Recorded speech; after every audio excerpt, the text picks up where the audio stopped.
And welcome to this edition of the Native News Update on this Tuesday, April 26th. I'm your host for today's program, Paul DeMain.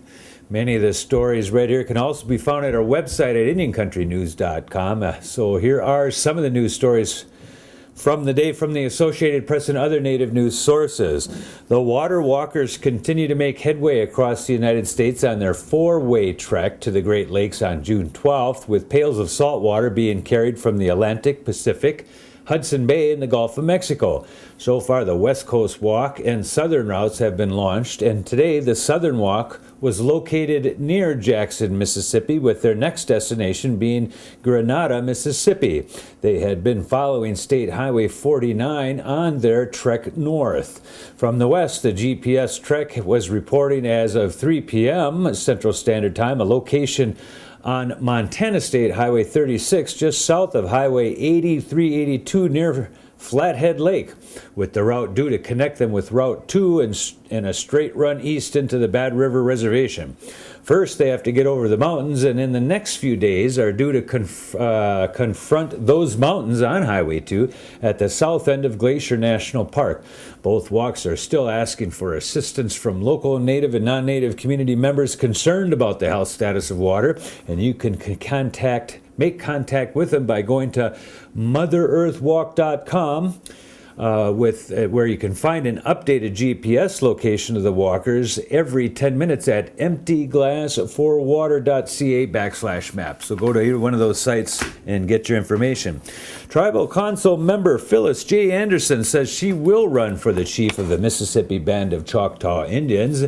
Anderson joins Kevin Edwards, also a Tribal Council member, as challengers to Tribal Miko Beasley Denson, who has said he will run for a second term.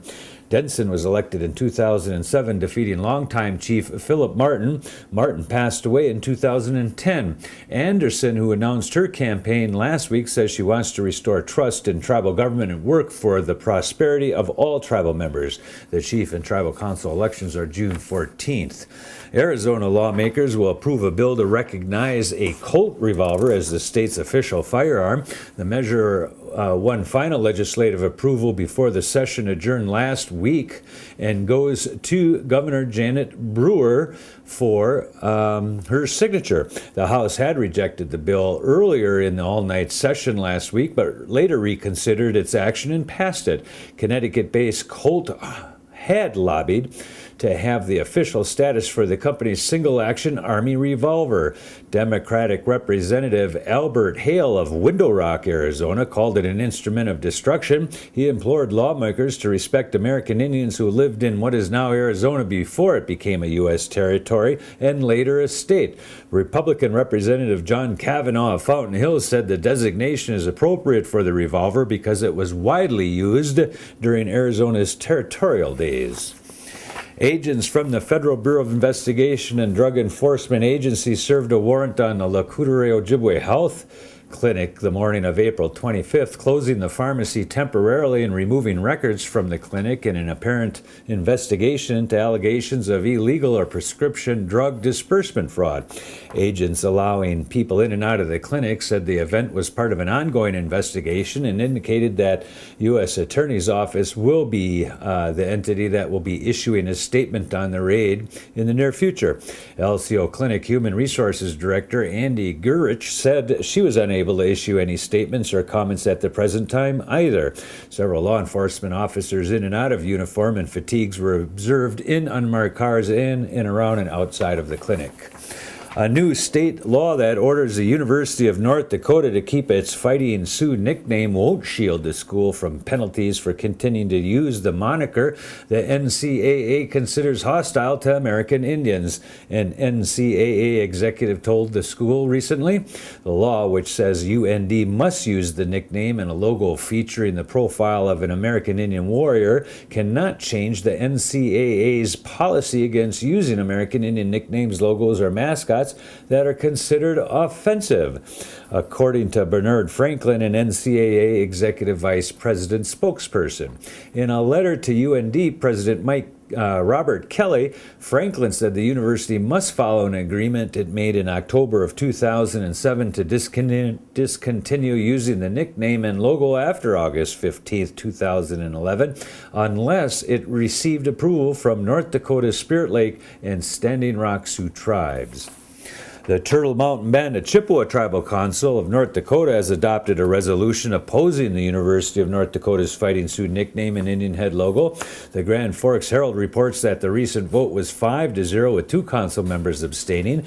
The resolution says UND should retire the nickname and logo immediately.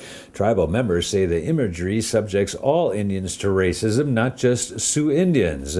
Frank Black Cloud, a Spirit Lake Sioux member and nickname supporter, says the Chippewa tribe should stay out of the dispute. He says the UND nickname issue is none of their business. UND had planned to retire the nickname, but a new state law orders the school to keep that.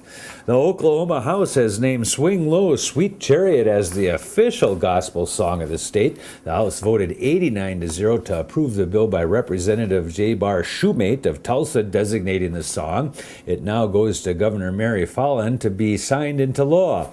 Swing Low, Sweet Chariot was written in Indian Territory in 1862 by a Choctaw freedman named Wallace Willis. The Red River reminded Willis of the Jordan River, and the song was loosely based on the passage in the Bible that speaks of the prophet Elijah being taken to heaven in a chariot. The song was adopted by the England Rugby Union fans during the last match of the 1988 season and recorded by the band at UB40 for the team's performance at the World Cup. A Venezuelan official says 7 members of an indigenous group, including 2 children, have been killed by unidentified assailants in the country's west.